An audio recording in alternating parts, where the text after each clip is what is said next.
استنى ولا فن. انا كيوت بس. طيب مستهزئك؟ ليش طيب؟ بدي عندي هسه. يا ضلها 10 minutes. بدك اشي؟ 10 دقايق بدك اياها؟ ايش؟ لا خديها. 10 دقايق بس اياها. بتسمعين هلا؟ لا لسه. عليك جواب ولا ما جواش لسه؟ شوي. الو. حبي.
Hello, good afternoon, everyone.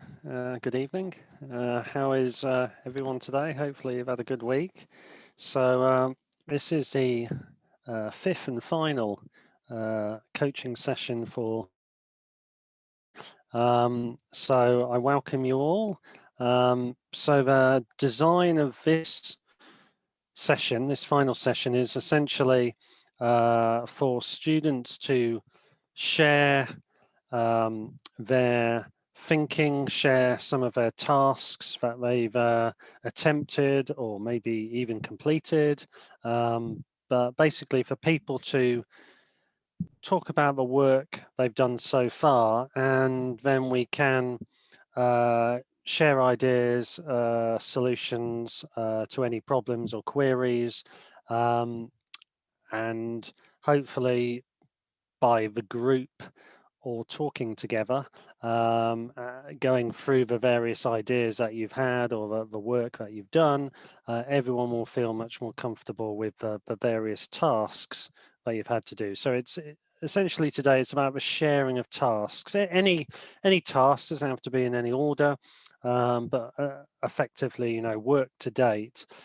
Before I do that, there are a couple of questions from last week. I made my notes, as always, with my pen and my notebook. And there were two questions that I want to pick up on before we move on. One is I think Fardy asked it about methodology. So this is a question that's been asked a couple of times, what the difference is between 1.1 and 1.2, the tasks and assessment criteria 1.1 and 1.2. So I thought what I would do is, I'll just share my screen a second, is actually give you a very, very brief attempt to try and explain this again, so it's clear. So my advice, you know, the difference between methodology and tools or techniques, they are linked, but if you see the page I'm sharing right at the top, you should think of a methodology as essentially why you are doing what you are actually doing. So the methodology, if you like, is the umbrella approach, you know, why you are actually doing what you do. So the tools and techniques are essentially the tasks and procedures. So the methodology is at the top. It's the reason why you are doing something. But the actual what you are doing, the tasks, the procedures, they are part of the methodology. They feed into it. So the methodology is the reason, and the actual tasks and procedures are what you are doing as part of the methodology. So I've given an example here. Conducting a situation review to gain a market overview would be a methodology. That is why you are doing something. But the actual tools being used, the procedures, if you like, being used, the tools, techniques being used, would include something like Pestel. So the Pestel technique underpins, is sort of the foundation of the methodology. So the methodology is the reason why you are doing it. Well, what we are doing is we are looking at the situation, we are reviewing the situation, and the reason we're doing that is to get an overview of the market. So that's the methodology. We want an overview of the market. That's why we're doing it. But the actual tool I'm using is Pestel. Okay, and that sort of underpins the tool, the techniques underpin the sort of overarching methodology. So in general, methodologies, they give you guidance that define your goals, and they define and include the processes, the procedures, the techniques and the tools to actually achieve the goal, to achieve the aim, which is the methodology. So the methodology, I use my example again, the methodology is to gain a market overview. That's why we're doing it. The tool we are going to use, or the process we are going to use, is Pestel. And by using that, we will achieve the aim of gaining a market overview. May So, I ask, yeah, sure. Yeah, absolutely. what do you mean by pastel? Oh, okay. Pestel. Yeah, I was looking for the chat, but I'll just say it. Pestel is political, economic, Okay, got yeah, it. The short term. social or sociological, technological, environment or So environment. the method to get in the market, it has to be pastel, and the There, methodology. there are other tools available, but that is the one. That is the one that I've sort of recommended or sort of highlighted. As I say, that there are other tools available.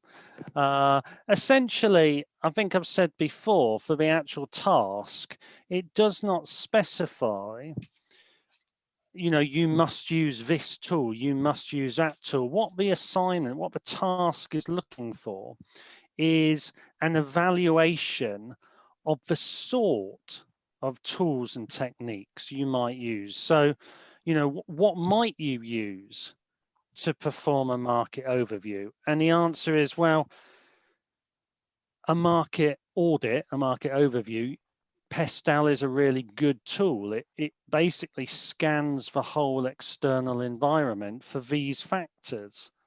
These factors are, you know, political, economic, social, technological, environmental, or legal. And by using that tool, you gain a very good overview of the environment the company is operating within. So hopefully, as I say, it's not limiting you, but it's a good example. So the task essentially are asking you, you know, what marketing methodologies would you use in a marketing plan? Well, one of them is you would use a situational review. That's a methodology.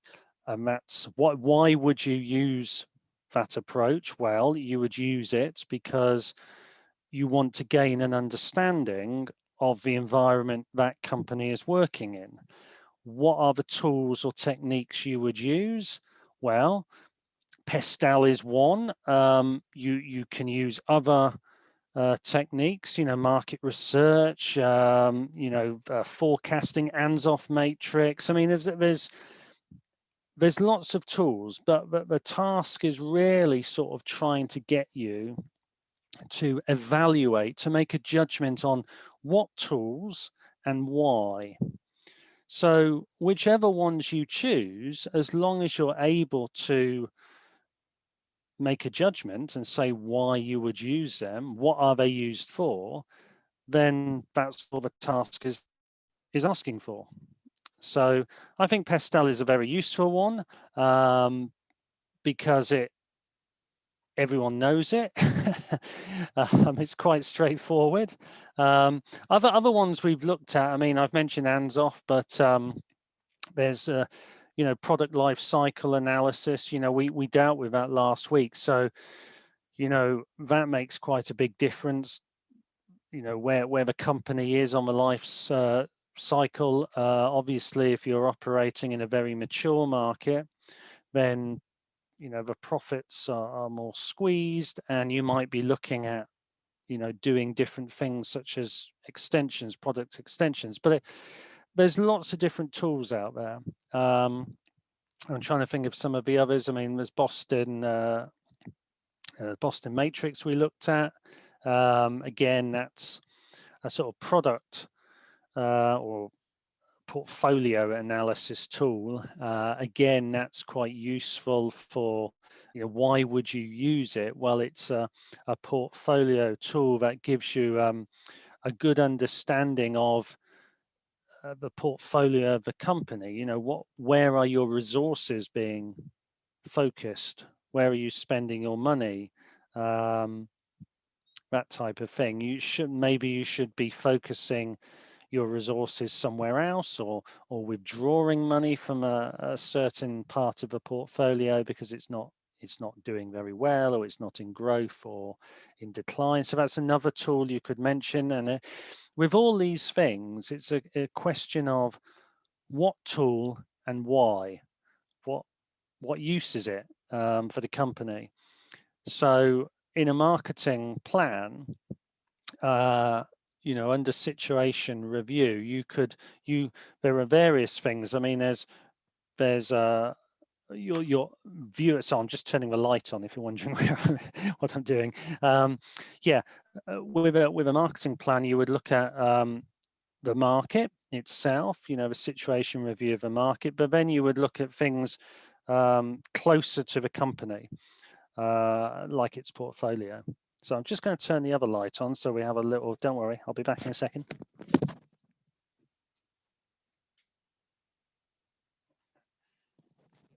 Sorry about that.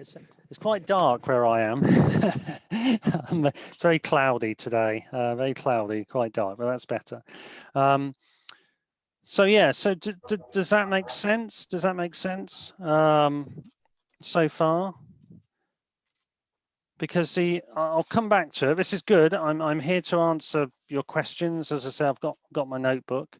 The other area that I wanted to return to was the area of risk. So you can see I've made some notes here. I'll just move the screen. So we talked about risk before, in relation to the company strategy. So for instance, if you're using a hands-off matrix as part of the review process for looking at where the company is, you can use the matrix to assist you in planning the company strategy. Where do we go? But obviously, as I mentioned before, some strategies are more risky. So diversification is the obvious one. That's high risk. Others are low risk, and others are medium risk. But I particularly wanted to focus in on risk and say a few more things about it. So the assessment task, I think it's 1.3. Although risk does occur elsewhere in the assignment, is asking you to address risk that's associated with the plan. So what you need to do, I would suggest, is you need to evaluate risk in the marketing plan. So if you look at the sections of the marketing plan, you know, the various bits of the marketing plan, and just think about risk in each of the sections, and think about the potential risk in each section of the plan in terms of the company or the business. And a couple of general points. Risk, it does need to be reviewed all the time, because that's how companies remain competitive. So that's a very general point that is worth making. So risk needs to be addressed in a marketing plan, and it needs to be reviewed on a regular basis. If you don't do that, the danger is the company will not be competitive. So that's a general point worth making. And you, within the company, would have risk assessment processes that identify problems as they occur in the plan. And I think assessment criteria 2.2 asks about mitigation strategies. Well, of course, a marketing plan, one of the sections is implementation and control. and it's the control element of the marketing plan that allows you to use review measures. So we talked about this last week, you know, different sorts of review measures. You don't have to go into great detail, but, you know, giving examples of review measures, which we talked about last week, this is a way of responding to risk. So the idea is your risk assessment processes are present in the marketing plan, particularly in the control section, because that's where you have your review measures and you are regularly reviewing the marketing plan. And if things are, you know, if there are problems, if things are not quite going right, you can adjust the plan, you can review and you can change things. So those are some general comments about risk which are worth making. Now, I've got some notes on specific types of risk, okay?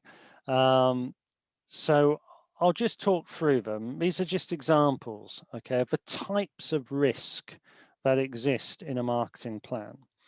So one area of risk is the target market. So you might, for instance, get your target market wrong. You might miscalculate. You might completely miss your target market. You might get the wrong market.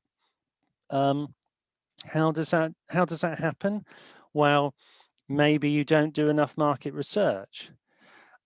I'll give you a really great example from quite a number of years ago. Now, this is an old example, but I don't know if you've heard of the brand Kellogg's. They make cereal. They're a multinational brand, American brand, been around 100 years.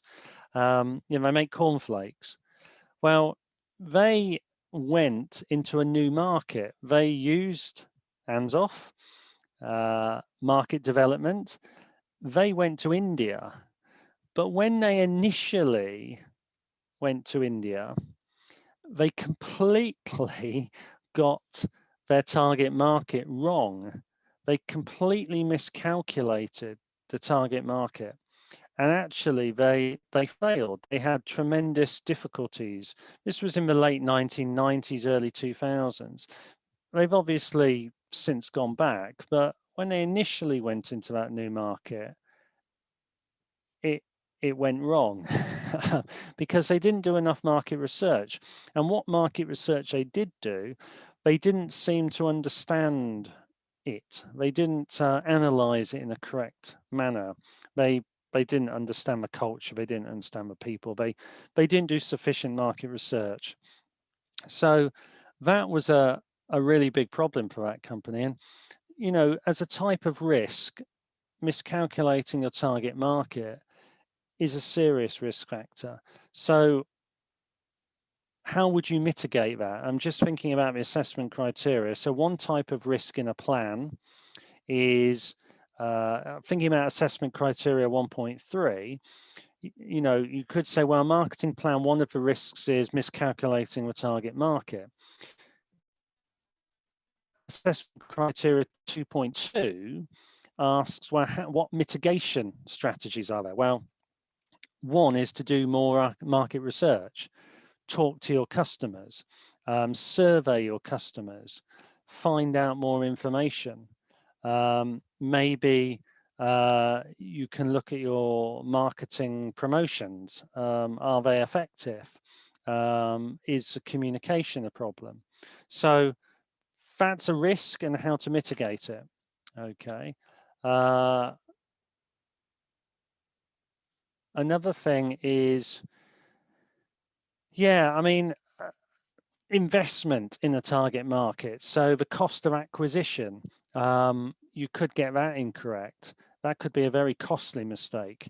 Other types of risk, possibly branding.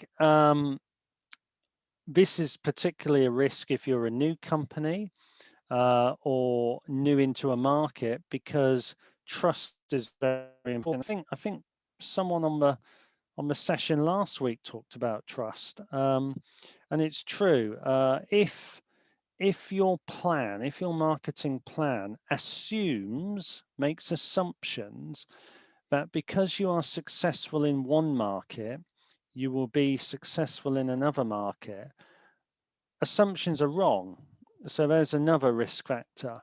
And overestimating the strength of your brand or how relevant your brand is in a new market or even in an existing market, that's another risk factor. So how would you mitigate that? Well, you could have a contingency for additional promotion. You could have different types of promotional channels being used. Maybe you've sort of used one particular form of communication channel, but actually you need to use others. And ultimately, you do have to build trust with your target audience. So that's another risk factor. Other types of risk, well, we talked about situational review, market overview of the environment using Pestel. Well, trend analysis. So it's really, really important to conduct a thorough and regular situational review because markets do change, customers change, consumers change, technology changes. So assessing trends is really important, really important. So I'm just having a look at the chat.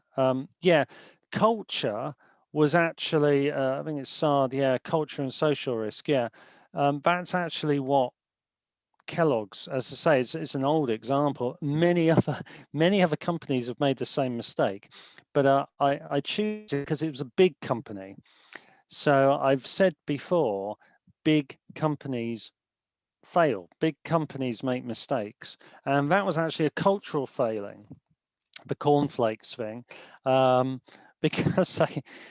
because lots of people in all their traditional markets ate cornflakes. They actually made the assumption that the Indian market, everyone would eat cornflakes. And of course, that's precisely not what happened.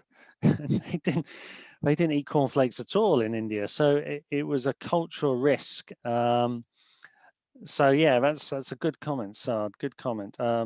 So yeah, trust. So trends, regulations, really important to keep your finger on the pulse, to know what's going on, to assess trends, also to keep an eye on competitors as well. Maybe pricing, you've got to get your pricing strategy right. Maybe look for or be aware of what your competitors are doing, how they're reacting to you. Other things, technology, don't be left behind. These are all risks. And consumer preferences, consumers are changing all the time. So again, the general theme is just to regularly review the environment and be careful about the assumptions that you make.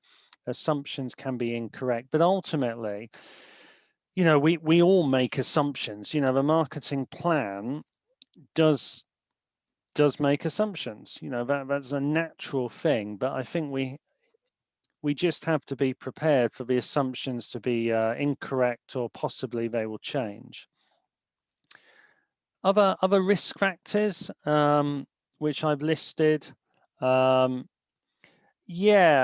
tracking. It's to do with the control element again.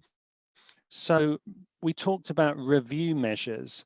So you need to be able to review. You need to be able to measure the KPIs.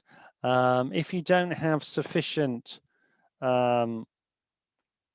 measurements or methods, if you like, to measure things, then that is a problem. Yes, supply logistics, that's a risk, particularly when you think about, I think I talked about supply before. At the moment, supply is quite a big issue. So you just need to be able to, address the risk.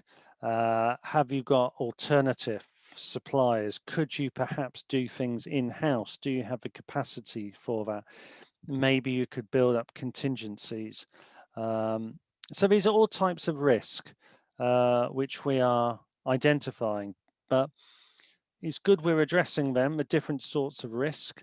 The key is to have a risk management plan or a risk assessment process built in. But you need to be able to measure things. So you do need an information system that gives you the metrics to measure and review the plan. That's very important. Other things, yeah, I mean, being able to assess the performance of the plan, being able to assess previous marketing efforts and strategies, so you actually know what doesn't work and what does work. But you need to have the techniques available. So those are just some of the sort of types of risk.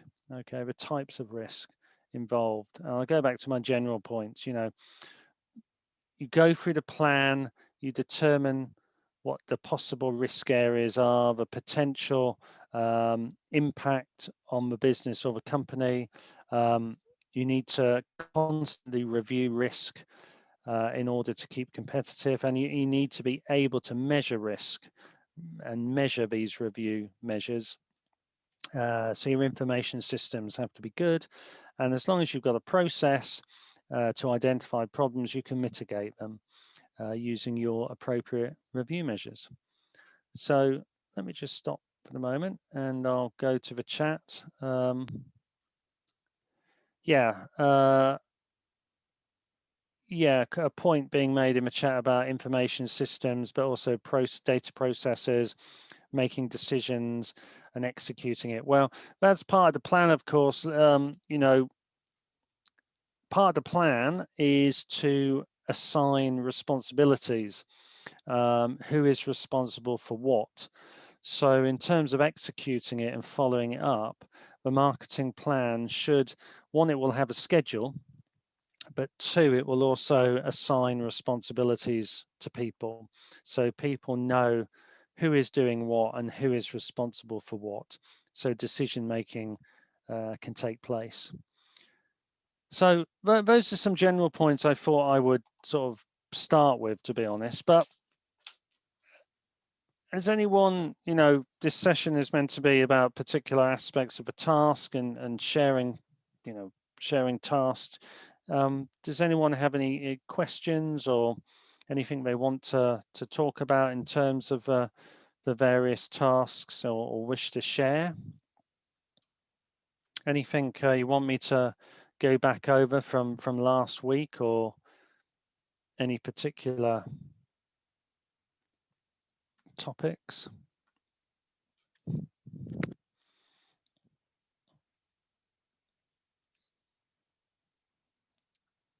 Because last week I went through a marketing plan. I'm just trying to think. So I dealt with methodology and tools and techniques. I've talked a little about the types of risk that are associated with the marketing plan. I mean, see if okay, assessment criteria 3.2. Okay.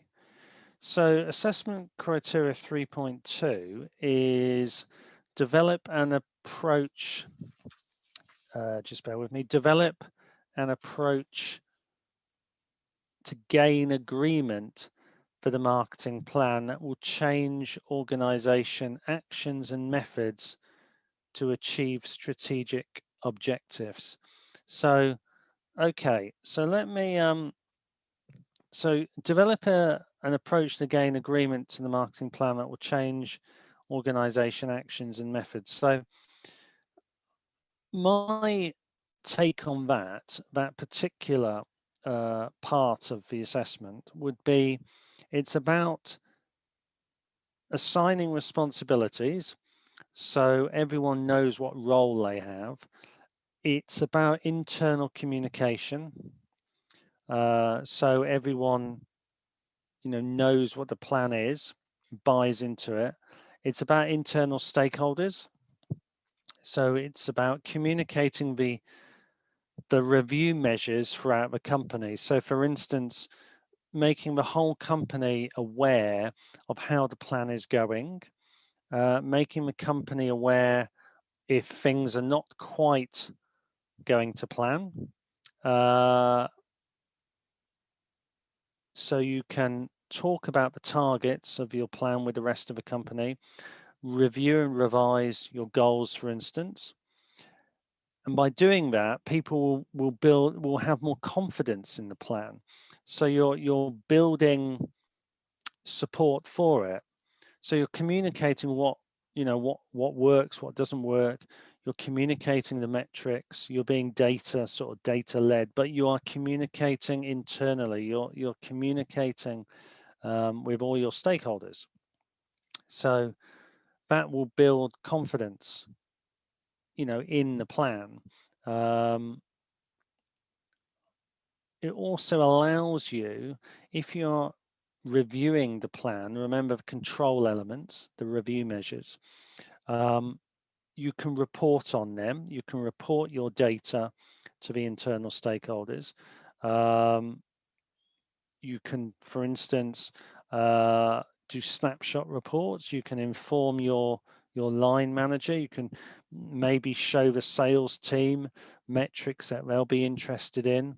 As long as you've got the review measures, you've got the control aspects, you can show the results and you can explain the reasons behind the data, which basically builds support, it builds credibility in the plan, it builds support for the plan. So it's basically that is my take on that particular aspect.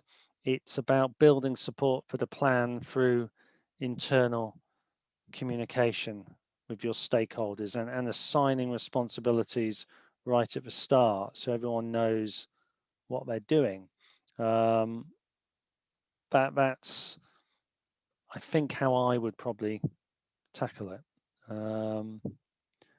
So if you're implementing your marketing plan, you can benchmark things. You can show people what the KPI is. You can sort of clearly give responsibility for teams and for individuals to achieve those goals. If certain things aren't working, you will know that because you'll have the review measures in place. You can change things. You can explain why you're changing things. It builds credibility, really. So I would say that question 3.2 is essentially, it comes down to communication. Communication is key for the successful implementation of any marketing plan.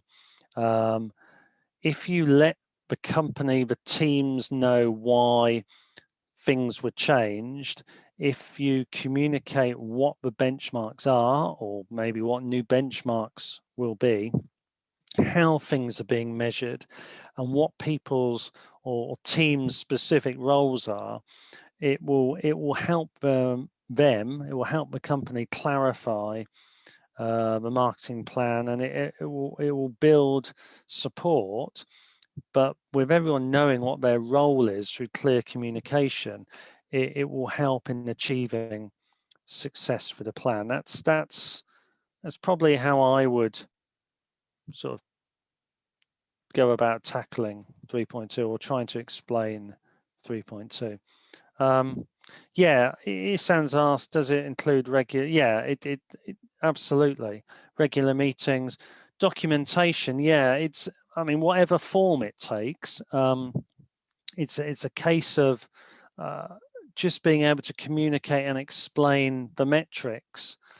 So that may well be snapshot reports. As long as you can communicate, to the wider company what is behind the numbers, you can explain, this is the plan, this is where we're going, this is what we're doing, this is why we're doing it. These are the measures that we're using to measure the plan being implemented. Every month or within a time scale at least, these are the results. Where things are not quite on track, change the benchmark, change the approach. We're have the review measures. We're changing things. You can explain why. Clearly communicate to everyone. People will have very, very clear responsibilities, so they know what they're doing. They know who to go to. They know why things might be changing. So yeah, regular meetings and documentation, absolutely. Yeah, absolutely. Whatever format may be, but yeah, definitely. So I'm just going to share the screen again. So what I'm going to do, I showed this last week. If I can try and share the screen. So I'm just going to show very, very briefly the outline again of a strategic marketing plan. So I think I said right at the very beginning, the whole aim of the task, the whole purpose of the assessment, the aim of really the aim of the actual unit you're studying, strategic marketing, is trying to provide you with some idea, some understanding of the sort of marketing function within organizations. So how does marketing help an organization achieve its strategic objectives?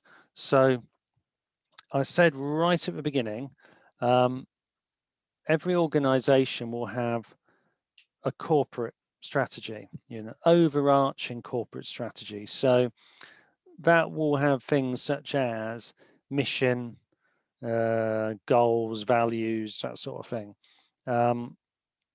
At corporate level, the company will decide what its portfolio is, what its portfolio of activities, of its services, of its products are, and there'll be allocation of resources at a corporate level, and the mission and the value statement is specified. So that's at corporate level.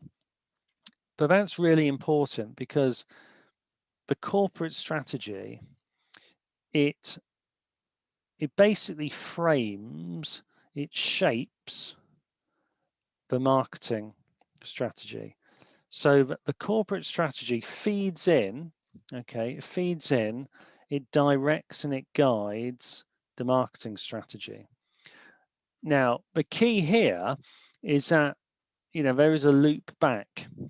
So the marketing strategy is directed, it's guided, it's framed, and it's shaped by the corporate strategy, but the marketing strategy reports back, it informs back.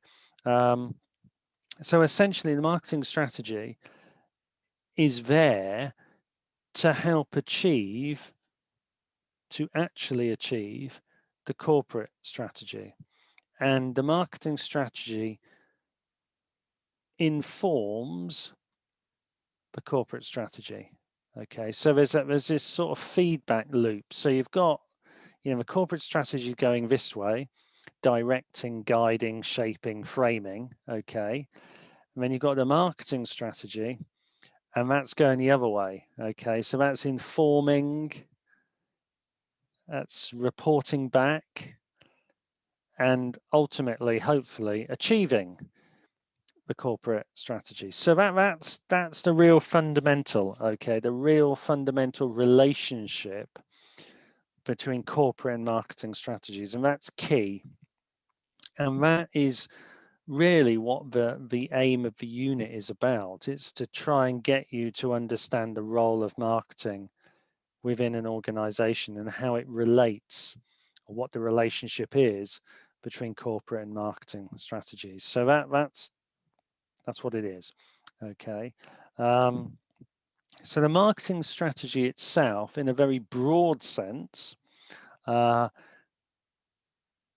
basically selects target markets, it selects target segments, it determines how the organization will compete in the market.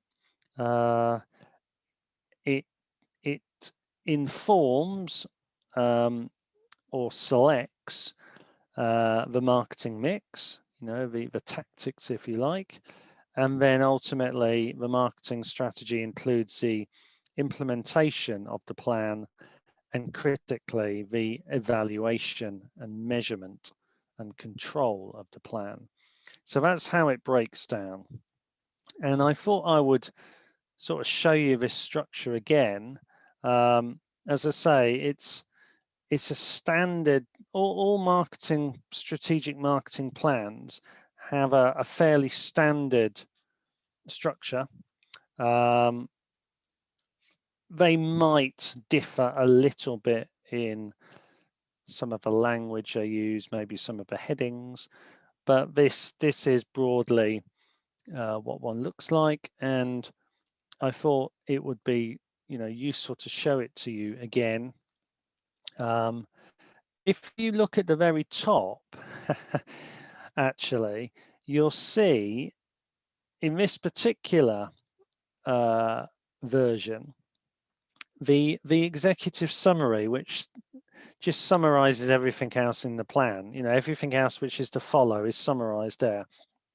But if you look on the little box, it says improves communication, okay, and staff involvement by summarizing key aspects of the plan. So I'm just thinking back to the question that was just asked in the chat about assessment criteria 3.2, developing support for the plan or developing an approach to gain agreement for the plan. Well, there is a small but quite important part of that. If you are providing the plan for a start, you're publicizing the plan, it's available to staff. The executive summary, if written well, that will help improve communication. It will also help get staff involved. It will help, make things clearer for staff so they can just look at it and go, okay, that's what we're doing, that's why we're doing it. So it's a small point, but it helps build support for the plan. It helps gain agreement for the plan. So I'm just having a look at the chat again, just to see if there's a question. Someone's put something. Well, yeah. Do we use a market plan or can we use strategic plan? It is. You're being asked to produce a strategic marketing plan. So maybe I don't want to confuse anyone with the language that I'm using. What you're being asked to do is talk about a marketing plan. So when I refer to the plan, the marketing plan, it is a strategic marketing plan, okay, marketing plan that I am referring to. So essentially what I'm showing you on the screen is what you should be talking about, a marketing plan, but they all have the same basic elements. So you will get, you'll get an overview background. You'll get, right at the beginning, there'll be a background context, and the background context will always include reference to, the corporate priorities right at the beginning. So you'll always get that sort of, I've called it background context, but you'll always have a sort of summary right at the beginning that sets out what the company's mission is, and then you get onto the rest in the marketing plan. So what's on the screen is fairly common, but you would need to summarize briefly you know, what are the corporate objectives? So what are the corporate goals? What are the corporate mission? That's right at the beginning. And then after that, you get the rest of the marketing plan. So yeah, it's a strategic marketing plan you've been asked about. But the marketing plan includes, you know, marketing strategy, marketing objectives, implementation, control. So it contains all of these elements. So I'm trying, hopefully I haven't confused you with the sort of interchange of language. But it's a marketing plan you've been asked to do, a strategic marketing plan. So, yeah, as you say, from this little diagram, the background context where you're talking about the corporate objectives, you're summarizing what the company's essentially overall mission is, its overall strategy. That's quite important though, because you're setting the scene. So it illustrates, it shows the link between marketing, the contribution of marketing to the overall corporate goals. That's what I'm talking about, this relationship. So the corporate strategy is always feeding in, you know, it's literally shaping what follows, but the marketing strategy is there to achieve the corporate aims. It's there to underpin the company's objectives, okay, and achieve the corporate goals. So it's a sort of relationship like that. It's they go together. But you've been asked to talk about a strategic marketing plan. So any other questions at this stage? We haven't shared any work yet. I'm very conscious of that. Any other sort of sections that people are wanting to talk about, or go back over, or I mean, any problem areas? Doctor, when is the deadline to send the assignments, to make the assignment for 7 or 8 unit? It's a good clarify that with the college. Get confirmation with the college on that. Because I'm not sure that I'm fully understand with the new policies. I thought that we have like for about 3 years from now to make the assignments, the whole 8 assignments. But I think there's a new policies. You should send the each assignment when you finish the unit. Unfortunately I can't answer that. I don't know, unfortunately, but my advice to everyone is if you are seeking clarification on the deadlines for your units, I would just ask the college to confirm when the deadlines are and when you need to submit the assignments for all of your units, and I'm sure the college will confirm that. Unfortunately, I don't know. From my perspective, I don't know, but I'm sure the college will be able to answer that. So yeah, that's my advice. Just ask them directly, particularly as you were asking about, you know, all your units. It might be good actually to ask a question for, you know, to get the answer across all of your units, so then you can plan your time more effectively. So yeah, just direct the question to the college. I'm sure they'll help. Any other questions at this stage? Any other queries at this stage? Any particular sections that causing queries? Otherwise, I'll just talk about the plan again, the plan in front of you. If you look down, I'll just move the page a minute. So if you look down at section 6 here, it talks about implementation. So again, I'm thinking about this this thing about gaining agreement for the marketing plan that will change organization actions and methods. So the implementation section is very much linked to that bit of the assessment criteria. So it schedules key tasks. Okay, you'll always have to produce a schedule, so a time schedule, so you know when things are happening. But also it allocates resources. So this is a very important section because it breaks everything down into activity lists. So again, people know when things are happening.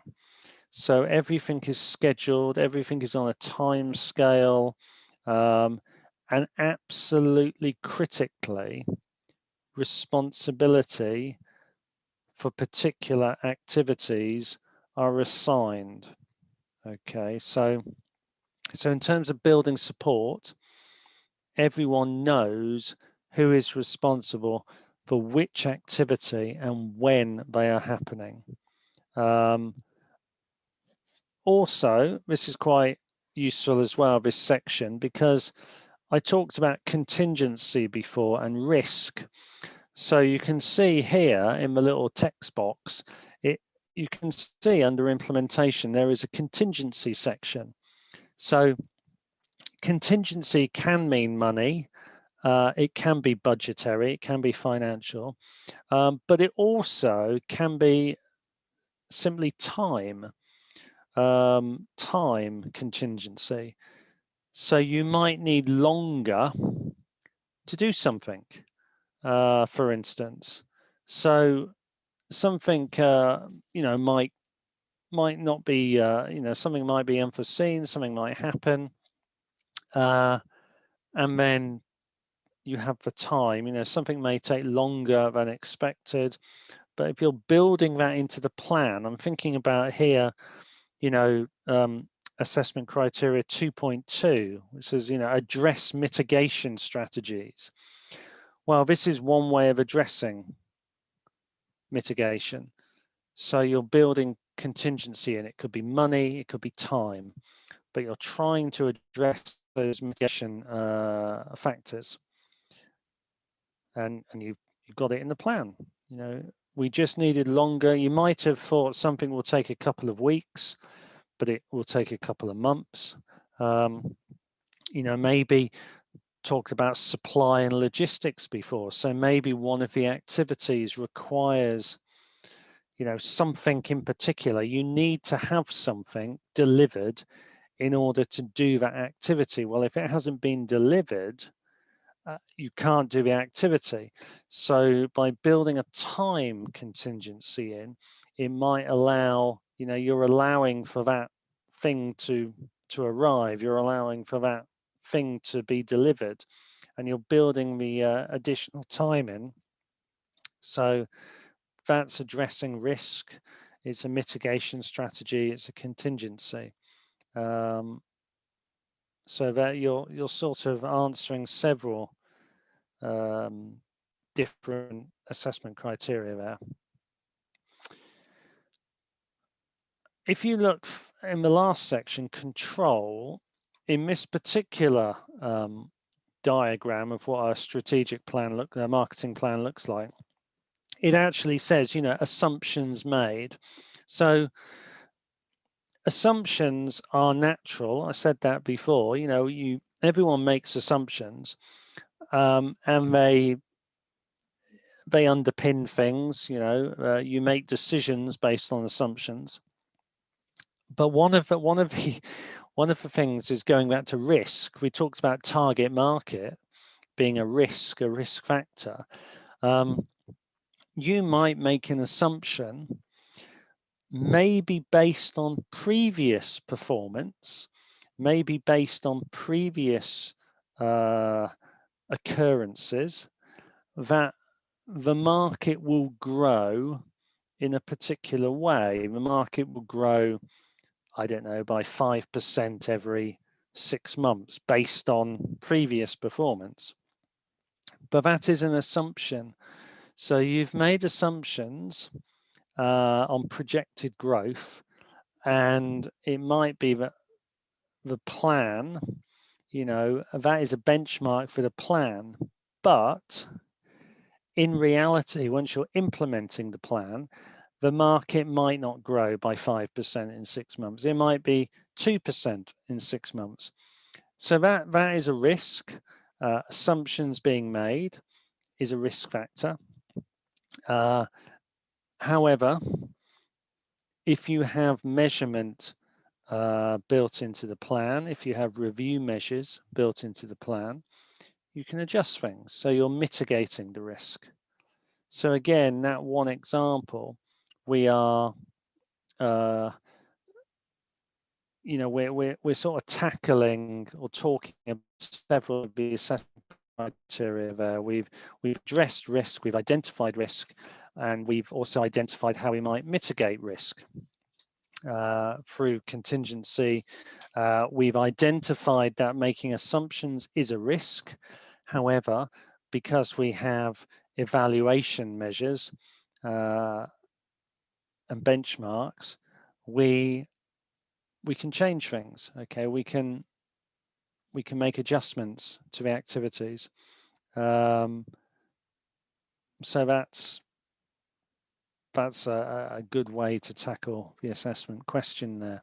I mean, this example talks about profit and loss accounts, forecasting, financial forecasting in the planning period. Yeah, that's a fairly standard assumption. You know, you make assumptions about the amount of cash flow or finance coming in, and you're making assumptions on growth there, but the financials might not actually match your assumptions, so you have to mitigate that risk.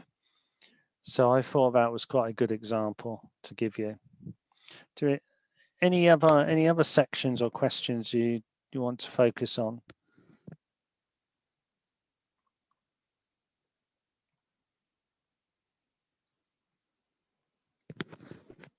It's getting a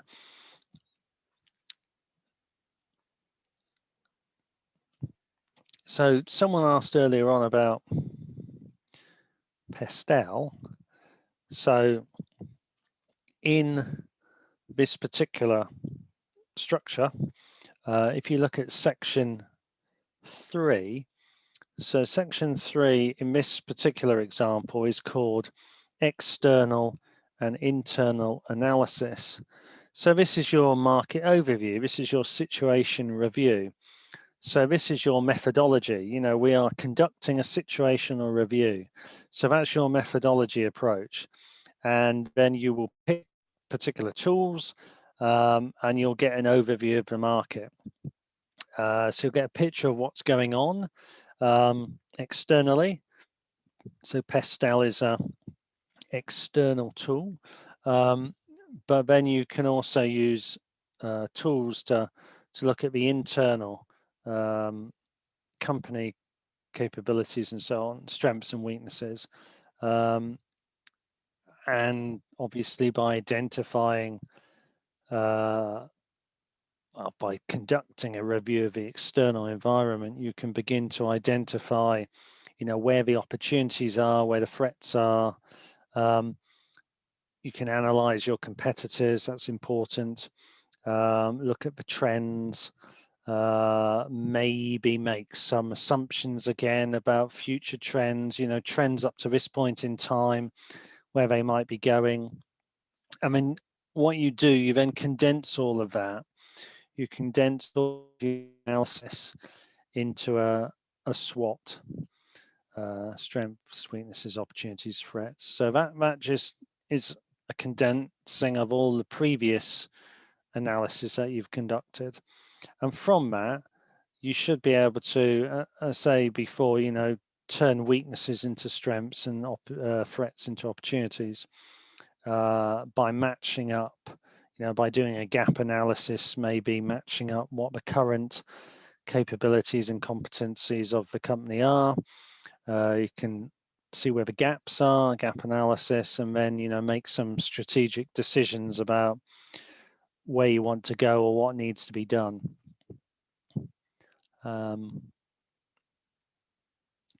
So just trying to think, just stop sharing for a minute. Oh, I missed that. So Isan's put in the chat that I think presumably this is about the previous question. 9th of February, apparently. 9th of February. So during the review of the plan, what can be changed and what can't be changed? Well, I was almost going to say you could change everything, but that's not quite true. I think the key, I suppose in theory everything could be changed, but I mentioned before that the marketing plan is sort of informing. There's this feedback loop. So you have the corporate objectives, and the marketing plan is feeding backwards. It's informing, the corporate objectives. Well, the corporate objectives are of course, if you like, they're set in stone. So they're framing the marketing plan. So ultimately, the marketing plan is there to inform the corporate objectives, to report back, but also to achieve the corporate objectives. So what can be changed is a lot of the tactics. So if you think about it, you could change any of the marketing objectives and tactics in order to achieve the corporate aims. So you might adjust your targets, you might adjust your financial forecasting, you will almost certainly adjust your communication, your promotional tools. You can will adjust your resource allocation, because to give an example, if you're running a campaign, if the plan says we're going to run this particular campaign and it doesn't work, it would be very foolish to keep on spending money on the same campaign when it's not working. So you would shift resource to something else, a different campaign or a different tool, for instance. You might adjust your objectives, your targets, because what you would say is, well, we made these assumptions. We assumed that the market would grow. We assumed that there were so many customers in the market, but actually the market has not grown. There aren't as many customers as we assumed, so we're changing that. So you can actually adjust quite a bit based on the measurements and the metrics. But ultimately, the aim of the marketing plan is to achieve the corporate objectives. So, what can be changed within the marketing plan? Quite a bit, dependent on the review measures and the metrics. The feedback that you're getting. What can't be changed is the corporate strategy, because that's shaping, that's feeding in to the marketing plan.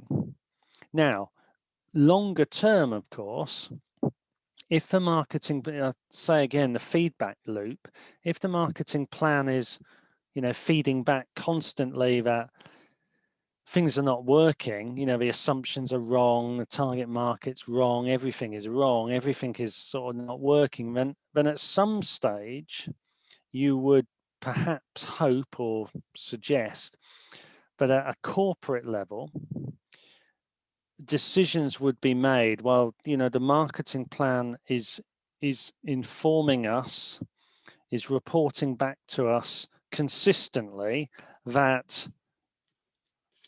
you know, it cannot achieve what the corporate objectives are, then you would hope that possibly at corporate level there would be a, how can I put this, an amendment, a review, or a adjustment of maybe the mission or the portfolio of activities, definitely, you know, and also resource allocations.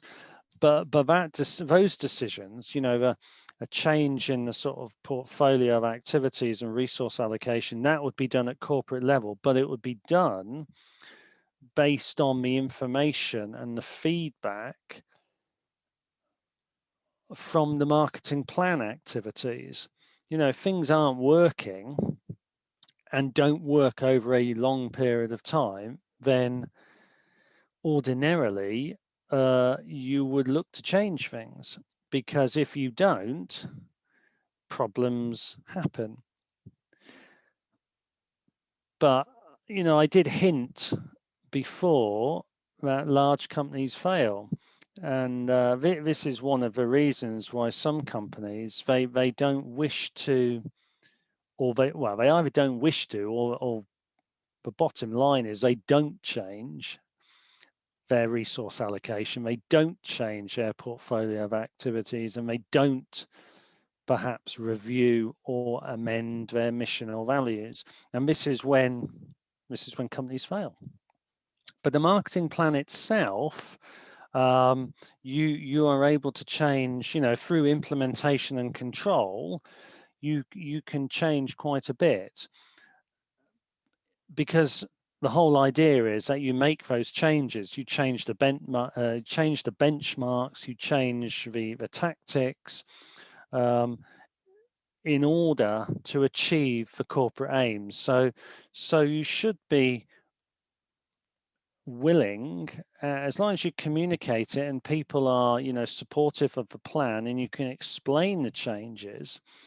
You know, the whole idea is implementation and control is there in order to change things when things don't work.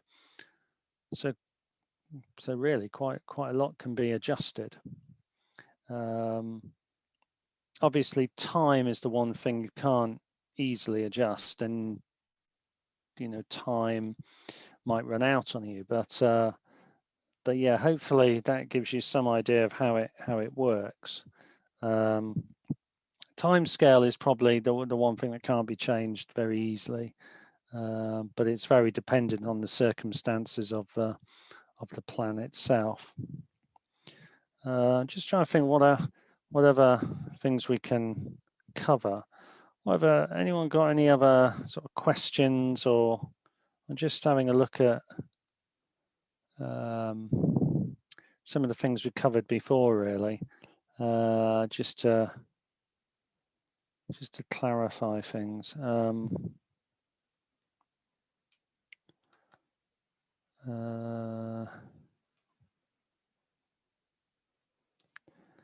We looked at the product life cycle last week. You know, that's a tool which can be used. Don't want to repeat things, but we talked about it. You know, it is important where the company is in relation to the products it's sort of promoting. So this is the product life cycle. So, you know, you can see, for those of you who perhaps missed it last week, that it's a fairly standard curve, but obviously over time, products mature and products decline. Now, when you reach a maturity stage of the market, you can make some decisions. You could try to extend the product extension, so you can buy a little bit more time, keep it going for a bit longer. That is done. But this is actually what I find more interesting, because not a lot of people sort of focus on this, that companies don't make money for quite some time when they launch a product. And actually most new products fail. Well, many, I say most, many new products fail. It can be very high percentage actually of new ideas, new innovations, you know, going to market, never quite make it. But you'll see that until you actually really get into the growth stage, maturity stage, you don't actually make much profit. And in fact, this is because you're paying for all that product development previously. So it takes quite a long time to get your money back from a company point of view. So that may be a reason for trying to sort of extend the product.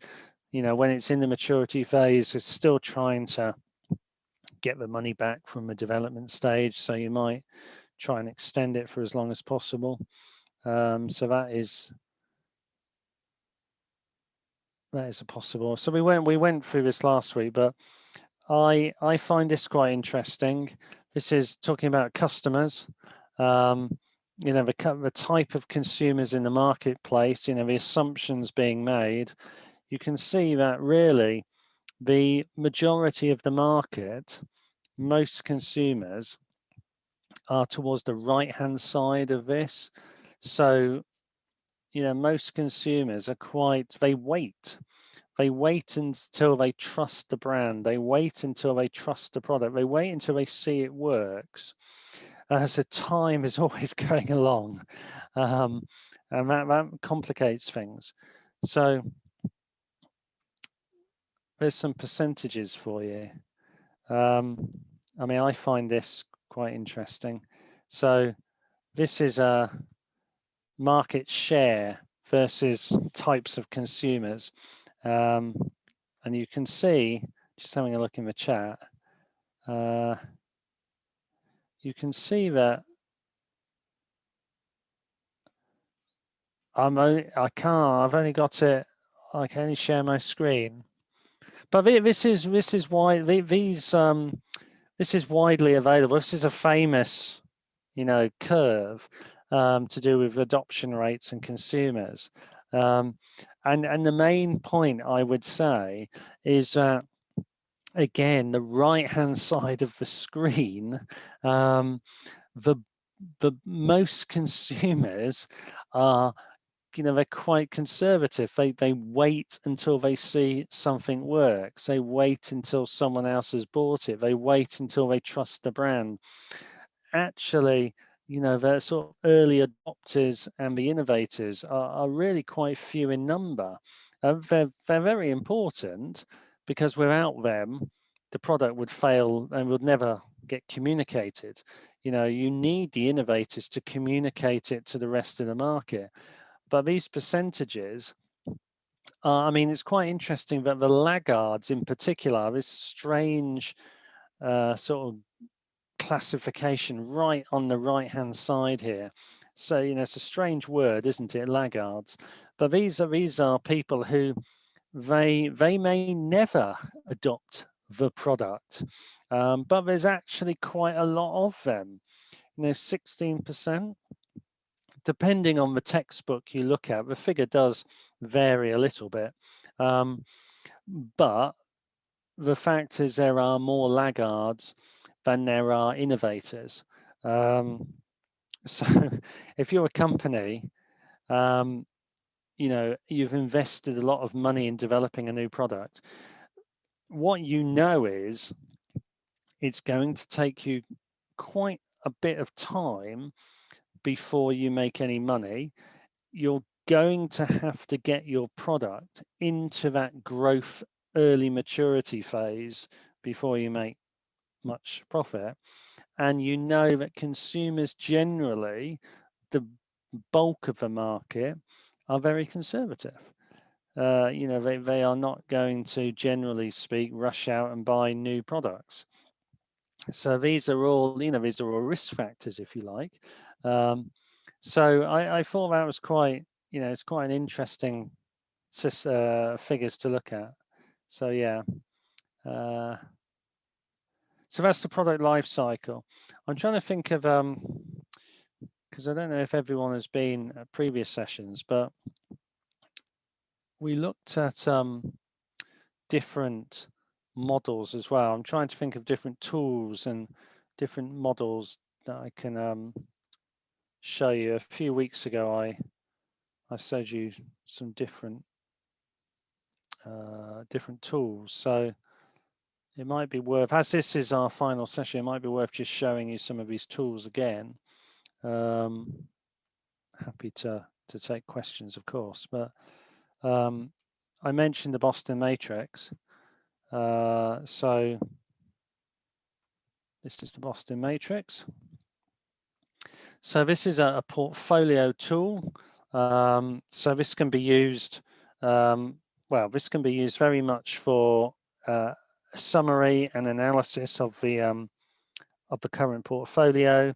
It can be used to analyze what the company is doing, its resource allocation, which I mentioned. So you can see here, this is all about where your products are. So just keep thinking about the amount of money, think about the risk thing here, the amount of money that the company or the organization is spending on producing these products and on promoting these products and on supplying these products. Okay, so if you analyze where the products are, where the portfolio mix is on this grid, what you don't want are lots and lots of dogs. That's, and to be honest, yeah, lots and lots of dogs, because that means you are putting a lot of resource, you're spending a lot of budget, a lot of time, a lot of money, a lot of people maybe, in promoting a mix of products in the portfolio that are not really returning much money for you. So low market share, low growth. So if you have lots of products in your portfolio in that quadrant, then you would want, I would suggest, to review your product portfolio. So you then, what you might do is you might use ANSOF, the ANSOF matrix, and you might decide product development was a growth strategy, because you've used the Boston matrix and you've found that lots of your portfolio is in the dogs quadrant. So therefore your resources are being drained, really. You're not making effective use of your resources. You then use the ANSOF matrix and you might decide product development is an appropriate growth strategy. So you're using tools there to guide you in what your decisions are. So just having a look in the chat again. So question question from Isan. During the product life cycle, at what stage you prefer to evaluate the product in order to complete or stop advancing? well, this is precisely the point. Time is actually the key element. So this is exactly what companies have to decide. Now, sometimes the decision is taken out of a company's hands. They go bankrupt. So they don't actually have, they run out of time. They run out of time to evaluate the product because they just disappear. They go bankrupt before they have the opportunity to evaluate it. But it depends on the scale of the company. It depends on the type of company.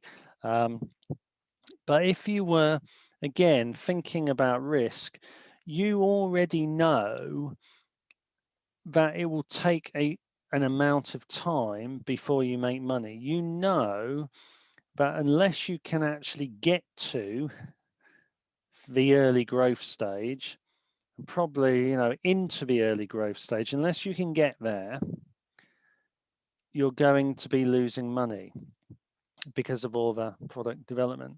So it's a question of trying to get into the early growth phase as quickly as you can. So you would be focusing your resource, your promotional budget, in order to get the idea, the product out to your target market as quickly as possible. So to answer your question, it's the early growth stage, but it's all dependent on planning, again, contingency, planning your resources in an appropriate manner to get it to the consumer, to get, the word out as quickly as you can. And if you get your promotional tools wrong, if you use the wrong channels or you target the wrong audience, we're back to risk again, you might waste what little money you've got, and then you never get to the early growth phase. So that is why many products fail. I mean, the figures are, they're very variable depending on the sector. You can read some textbooks and some, references. It's between 40 to 80% fail. So it's a really high number. The thing is, we never know about them. Because we don't get to hear about them. But it is that high. 40 to 80% of new innovations fail. They never get to the growth stage. So it's a very high number. But yeah, you're trying to get to the early growth stage, and you're trying to manage your resource and activities as effectively as possible. So you've got to identify the right target audience, people who really will be interested in this and will be able to afford it. And you have to choose the right promotional tools, and you have to plan in your resource knowing that it's going to take time for you to make profit. It's a good question. But it's very common. It's very common. So this is the Boston matrix. What you really want is cash cows. The cash cows. So cash cows make you a lot of money with not a lot of effort. So low effort, large amounts of money. Cash cows. So very high market share, low growth rate, but it doesn't really matter because you're making a lot of money from doing not very much. Of course, everyone wants to strike oil, stars, so high market share, high growth rate, brilliant. But not everyone, stars are, they're not that common, but that's what everyone's looking for. And question marks, this is where, question marks are interesting, because this is where time, again, we're back to time. You don't have enough information yet to make a decision. You're not quite sure exactly what is going on with this product. So something might grow really quickly. The market might grow very quickly, but you have relatively low market share, but it's a market to be in. So you want to be in the market, but the actual product you are making within the market does not yet have particularly high market share. So it is a question mark. Maybe it's because people don't know your brand. They know the type of product, but they don't know who you are. So that might be why your market share is low.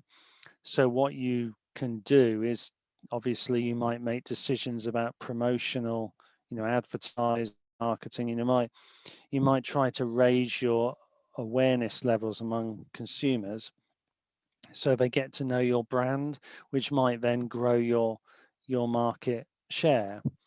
So that's the question marks are more information needed, or maybe a change of tactics needed, different approaches needed. Right market to be in, but maybe you haven't quite got the right brand, maybe the pricing is wrong, something else is not quite right, but it is a market to be in, so you have to do more market research maybe.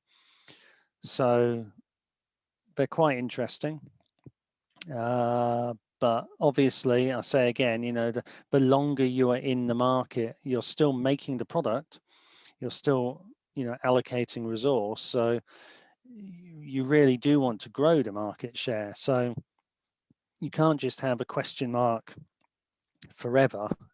It has to develop into something. The question is, what is it going to develop into? Will it just become a dog, or will it finally sort of grow? So if you are analyzing your portfolio, there might well be something about your product that isn't quite right. It could, as I say, it could be branding, it could be lack of awareness among consumers, lack of trust, or it could be something else, pricing, but more decisions are needed there. This is an example. This is an example I found of the Anzoff matrix. Apparently, for Apple, I'm not entirely sure about the Apple example, because I'm not sure. I'm not sure if a diversification example is quite correct. It's not quite as high risk as it could be. Imagine if Apple started making cars. That might be a little bit more high risk. I mean, after all, they are a technology company, so they make technology. So actually making a car, for instance, an electric car, might not be so far-fetched. It might be a natural next step, possibly, but it would be very high risk because they've never done it before. They have no track record, something completely different. But this, just talking about trying to link the Boston matrix with the Anzoff matrix, it may be that having done the product portfolio analysis, that there are, you have to revise lots of your portfolio. You have to maybe get rid of lots of things. So what you might do is product development. So it's a medium risk strategy, it's a growth strategy, but you're having to do it. It's an appropriate decision, because having used the Boston matrix, you've seen that lots of your products maybe are dogs. Maybe their product life cycle, maybe they've gone into decline. Maybe you had a whole portfolio of products, you haven't reviewed them as much as you should have, because I say again, regular review is really important, but maybe you haven't done that. So suddenly your portfolio looks quite tired. It's in the decline phase. So an appropriate strategy would be product development. But yeah, medium risk strategy. If you want a really low risk strategy, then market penetration is the lowest risk approach. It's a growth strategy, but it's simply to try and increase market share from your existing markets. Low risk, but it could be low return. It depends on the dynamics of the markets you are in. It depends on the size of the markets you are in. But that would be the lowest risk approach. And then you might decide, well, let's go to a new market. Let's take what we already do. This is the Kellogg's example. You know, we make cornflakes. You know, our mature markets at that time were Western Europe and North America. Market penetration, well, they had been doing that for quite a long time. It was stagnant, you know, static, no growth. So let's go to a new market. Let's try, let's expand. Let's go to India with the existing product. Medium risk. And it initially did not work, but you know, they had to do something because they analyzed their portfolio, they analyzed their markets, and they had static market share. They couldn't grow it any more from their existing markets. It was a very mature product. So using the Anzoff matrix, market development was a natural next step. So hopefully the Anzoff matrix, you understand, it's a growth tool, and it's used as part of an overview of the market, and it gives you a sort of idea of trends and market segments. But yeah, it's a useful growth tool which you can make strategic decisions on direction about.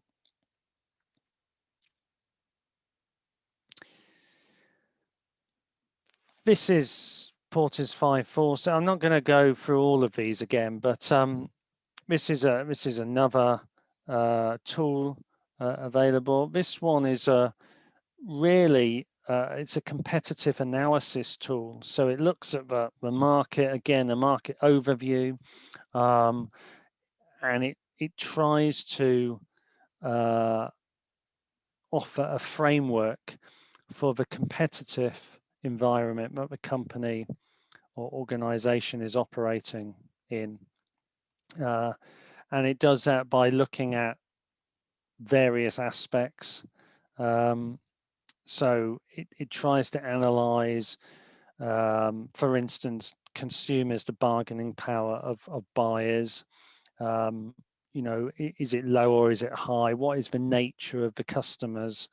You know, are they price sensitive? Are there lots of them, or are they very few in number? Things like that. Can they substitute a product easily or not? That has quite a significant impact. And if they do substitute one product for another product, is there very high switching costs or not? Because that will be a barrier for change from a consumer point of view. You know, substitute products, do they exist? Are they available? Are they easily available? Do consumers want, or do buyers want to substitute or not? Because if no one wants to change, no one changes. So that, you know, that has an impact on companies. Again, switching costs I've mentioned, you know, is it difficult to switch? And from a sort of consumer viewpoint, do these substitute products that may exist in the market, are they differentiated in any way, or do consumers just buyers regard them as all the same? So perception is quite an interesting point. Suppliers, we talked about suppliers. It's in, you know, a common theme. How many suppliers are there? How unique are they? Because that, you know, if there are very few suppliers, or if something's unique, that gives suppliers enormous bargaining power over a company. Again, can the company substitute? Can it change one supplier with another supplier? Is that easy to do? This has been quite relevant in recent times. I mean, I think I mentioned supermarkets, empty shelves. Lots and lots of issues with supplies at the moment. And, you know, supermarkets are having to change suppliers if they can't get, for whatever reason, if they can't get, you know, supplies from their usual supplier, they're having to go to other suppliers, and there are costs to that. And then ultimately, the nature of competition itself, you know, are there lots of competitors in the marketplace or not? Is the market growing or not? So your situational review, when you're doing, you know, looking at trends, you're using, you know, the other tools available to you. You're analyzing the trends. You can see, is the actual market in growth or in decline? Because that will have, you know, quite a significant impact on the company. Because even if the market is in decline, if a company is keeping a high market share, you know, even the market as a whole is declining, you know, that means a company is doing as well as it can do in a difficult environment. What is the nature of brand loyalty among consumers? Do they care? You know, are brands really important? This is, you know, we talked about risk before. Branding is a risk, you know, if people don't trust you, or if people don't know about you, you know, that is a risk, and you have to, you know, maybe change your strategies accordingly to try and get them to trust you. You know, maybe you have to change your promotional messages, change your promotional tools. So that's sort of Porter's 5 forces. There's one other. I won't talk too much about this one, but this is the generic, Porter's so-called generic strategy matrix. So very, very, very quickly, this is just about, it's all about competitive advantage. That's what we're trying to do. So we're always trying to keep the company competitive, always. And there are different ways of doing that. So you can also, one way of doing it is your company a niche player? Is it targeting a very specific market segment, or is it more general? Is it the total market? And within that, you can have different approaches. So you could maybe have an approach on cost, cost of production, you know, cost to the company, trying to control costs, or you could differentiate your product offering, and the nature of differentiation is what gives you competitive advantage. What you don't want to be is stuck in the middle, and lots of companies end up stuck in the middle. They're not quite sure what they're doing. They're not that different, or they're very much similar to others. They're all the same, and they haven't really got a great control over costs either, and they end up stuck in the middle, which is not a great place to be. So those are some other sort of strategies which we've covered previously. So I'm just sort of trying to review and revise as many things before we run out of time for your benefit. So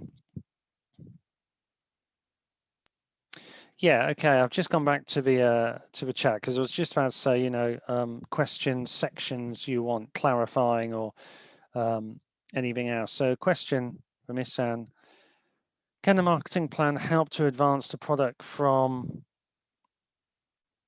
a cash cow to a star, or do you need a specific market plan? Well, I'll be honest, the likelihood is, why would you want to do that? Let's ask it, why would you want to do that? Because the thing about cash cow, it's making you money. So why the amount of resource being spent on it is relatively low. If you wanted to grow it, you are going, yes, the answer is yes, because you could use the marketing plan to change the branding, to, I'm just making an example here off the top of my head, but you could change the branding, you could run multiple marketing campaigns, you could spend lots of money on promotion.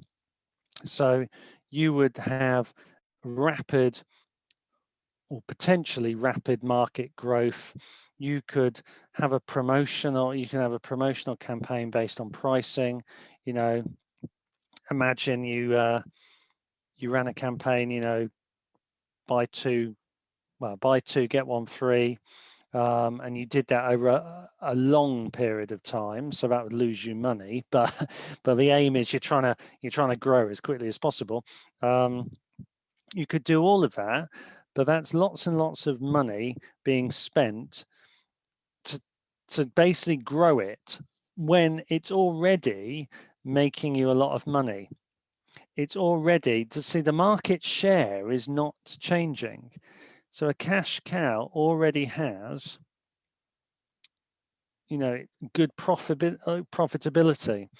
So sort of trying to spend lots and lots of money to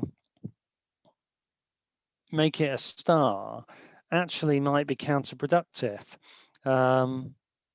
You know, why would you really want to do that, is what I was going to, I mean, I'll go back to the diagram just to try and explain. I mean, it's an interesting question. Yes, you could, but I'm just thinking why. So here we are. So you've got your cash cow. You've already got a high market share. So it's already a dominant player in the market. You're not doing much to it. You're not really spending, you're not overspending resource. So you're basically doing not that much, very little, and it has high market share. So to take it, you know, to give it lots of growth, what is probably not a lot of growth to be had, because it already has high market share. So how much more growth is there? You know, let's say it's 80% of the market. I'm just making that figure up, but let's say it's 80% of the market. You could spend loads and loads and loads and loads of money and resource and time and effort, loads of advertising, to take it from 80% to 90% of the market.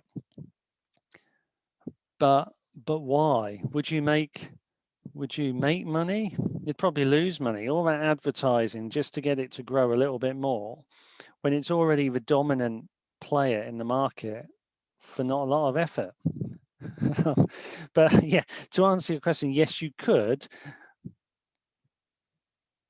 but why?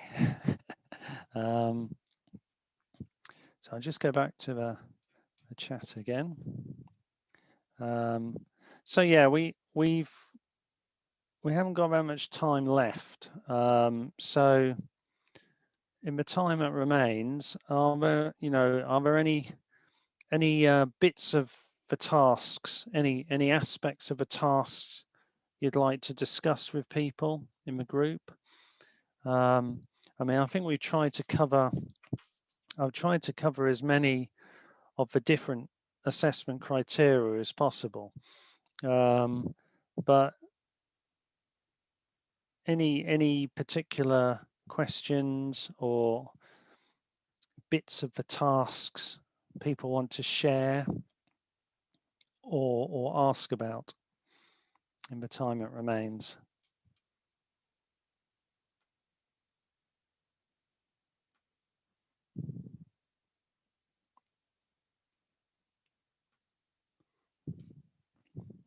Or I can, oh yeah, okay.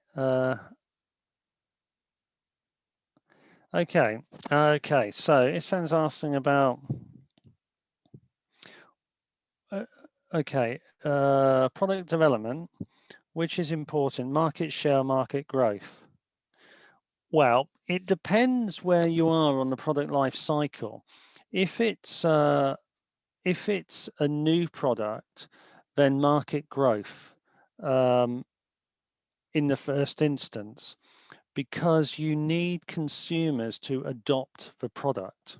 Okay, so on the curve, remember that the curve, remember the profit, time is on the bottom, profits take time, but what you need to do is grow the product as quickly as possible to the point where it makes money. Okay, you begin to make money.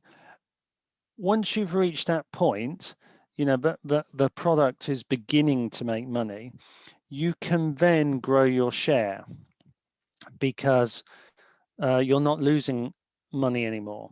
Okay, so you're trying to grow as quickly as possible to the point in time where the product has made its money back, at which point there are enough consumers who have bought the product and trust the product. So you can now focus on growing market share, knowing that you've reached the point in the product life cycle where you have recouped the money that you've spent previously on development. So you're not losing any more money. So that's the key. So you then you can build trust among more consumers and grow market share. But you've got to get to that point. You've got to recoup your money first. Because you can't just leave it forever and ever and ever and ever. It doesn't, you know, it's not what works. So grow it, get your money back, and then focus on market share. Because the product at that point will be, you know, it will be on the product life cycle where it can succeed. Okay, it's diffusion of innovation is what it's called. If you look it up in a textbook, diffusion of innovation. So you've got to try and get the innovation, the new product, to the point where consumers know about it. Enough consumers know about it, so you've made your money back, and then trust can be built. Okay, so Dani has asked a question about what do you mean by question mark and dogs? Oh, okay. I will, yeah, I'll go, not a problem. I'll share my screen again. So just bear with me 1 second. I'll share my screen. So we're on the Boston Matrix again. So remember, this is a product, it's a portfolio analysis tool. So imagine a company makes lots of different products, okay? So you are analyzing your products, everything you do, and you're making an assessment on, you know, let's say you make 4 different products, okay? So you're analyzing your 4 different products and you're making an assessment. Product 1, you know, what's its market share against its competitors, its competitor products? So what is its market share relative to other similar products in the market? And the actual market it is in, is it growing or not?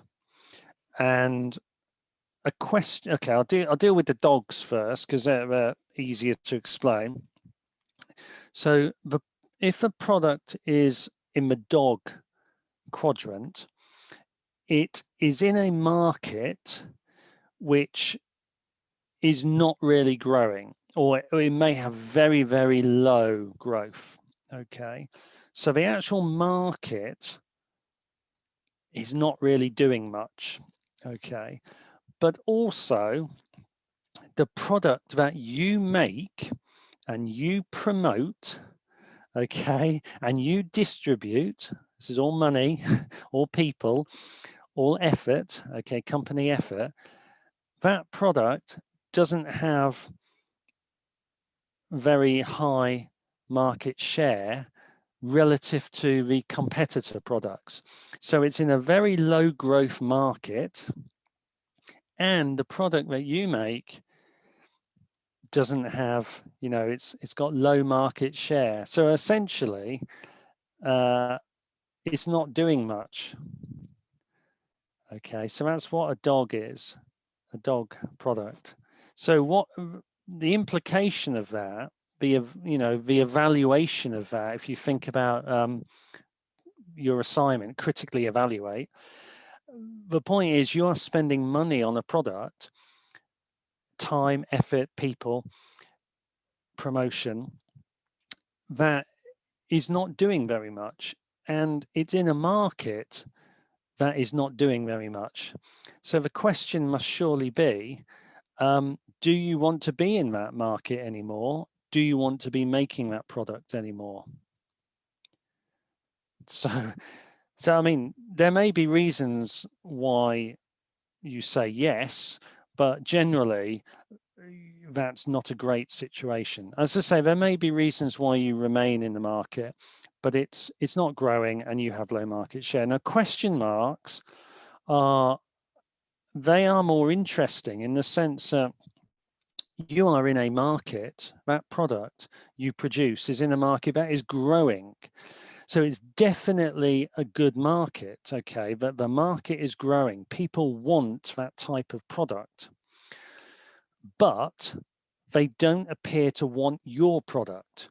So the market is good, but the product you produce has low market share. Now that may be, going back to the previous question asked, that it is a new product and people don't know about you. They don't know about your brand. They're not familiar. So they like the product, but they don't know you. So it might just be a question of time. Okay, in time, it will move to a different quadrant. In time, it might become a star. But at this moment in time, there's simply not enough information available. So the real question is, why doesn't it have higher market share? So you would have to conduct market research. You would have to look and do, look into that and find out why doesn't it have higher market share. But the actual market is a good one. So that's question marks. Just more time, more information needed. So I see there's another. You mean the dogs is any product? Yeah. All of these can be any product. So this is just, it could be any product. It depends on the market. It depends on what the product is. So yeah, it can be any product. It can be any product.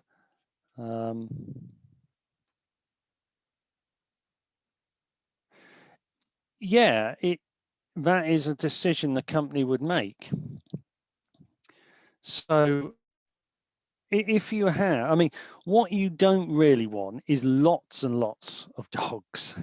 If you have lots and lots of dogs, that is a drain on the resources of a company. That's not a great position to be in if you have lots of them.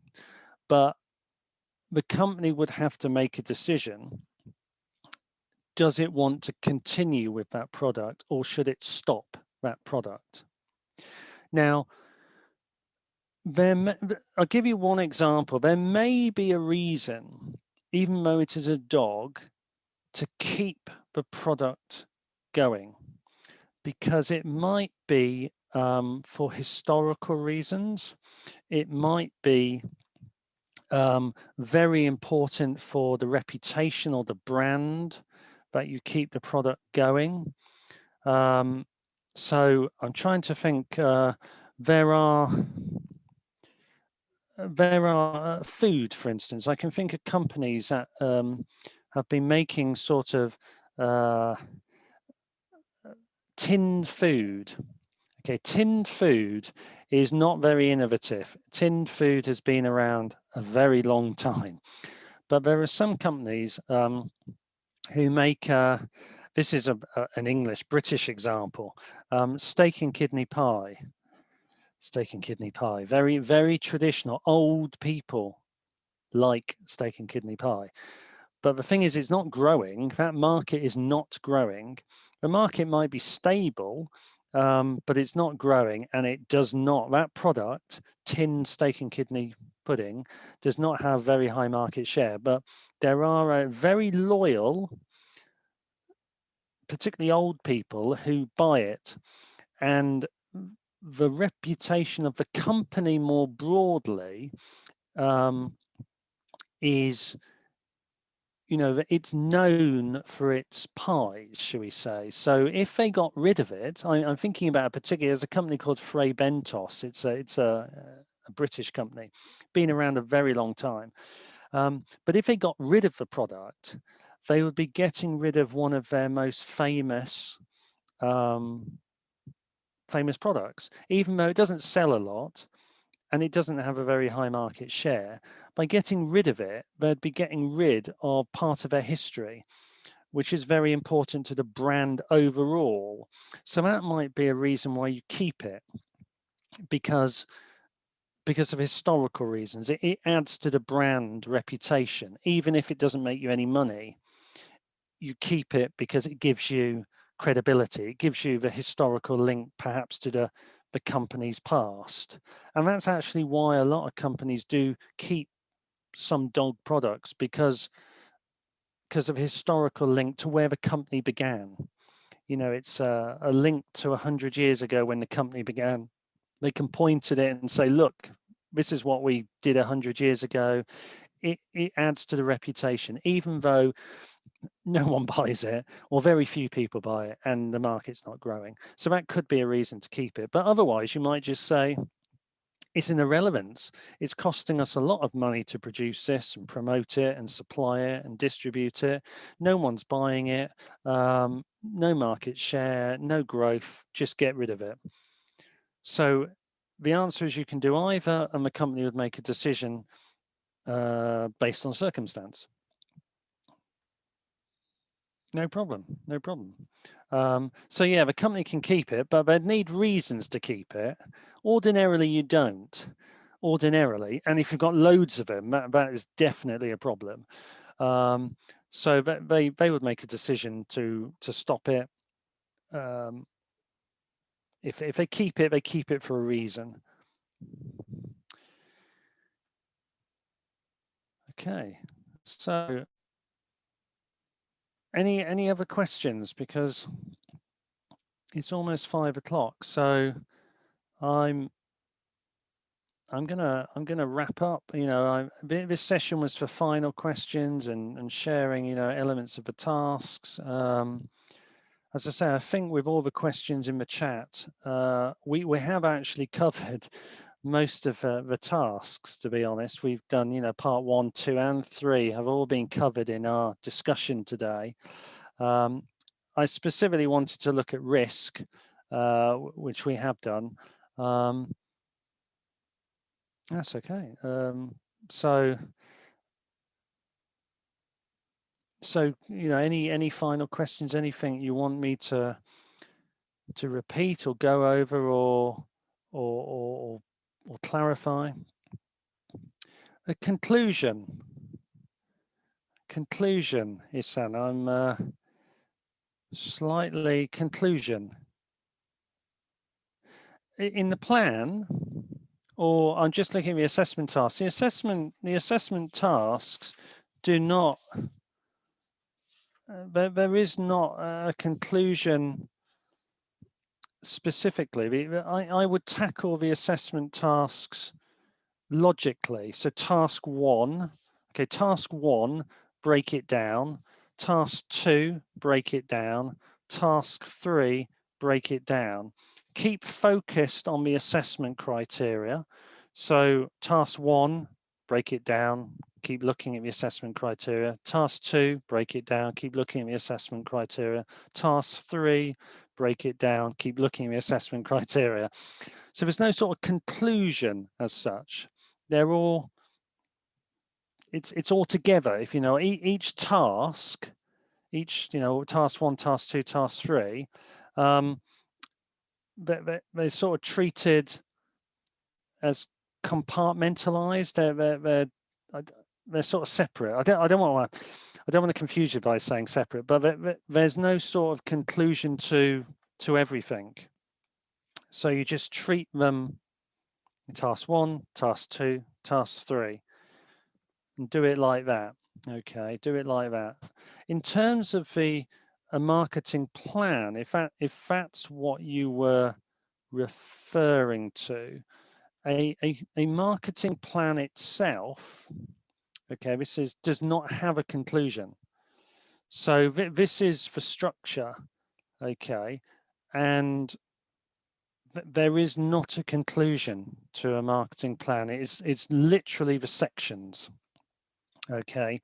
So, you know, you'd have a background overview or background context where you'd have the corporate objectives, then you'd get your situational review, then your marketing objectives, then your marketing strategy, then implementation, then your control. So there's no conclusion. Okay, no conclusion. So hopefully that that hasn't confused you. Hopefully that's clarified things for you. So 1 minute past 5. What can I say? Good luck. Thank you very much for your time over the past few weeks. It's been good to talk to you and answer your questions. I wish you well. I wish you good luck. But does anyone have any final questions? Otherwise, I will wish you a happy and a good weekend, and good luck, everyone.